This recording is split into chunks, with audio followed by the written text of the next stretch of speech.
नमस्कार मैत्रिणींनो, easy art पॉईंटमध्ये आपल्या सर्वांचं स्वागत आहे. आज मी आपल्यासोबत काही गोष्टी शेअर करणार आहे.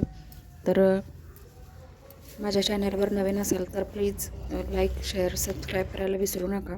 आणि आज घरातली कामं पटकन उरकून शॉपवरती आल्यानंतर झाडून वगैरे काढून देवपूजा करून साडी करायला घेतली पिको फॉल. कारण एका कस्टमरची साडी अर्जंट आज द्यायची होती. त्यातला पीस वगैरे काढून घेतला. काठापदराची साडी होती. दोन्ही साईडच्या किनारी व्यवस्थित कट करून घेऊन पिको आणि फॉल केलं. पिको फॉल मशीनवर करून झालं की लगेचच मी हातशिलाई करून साडी तयार करून ठेवली.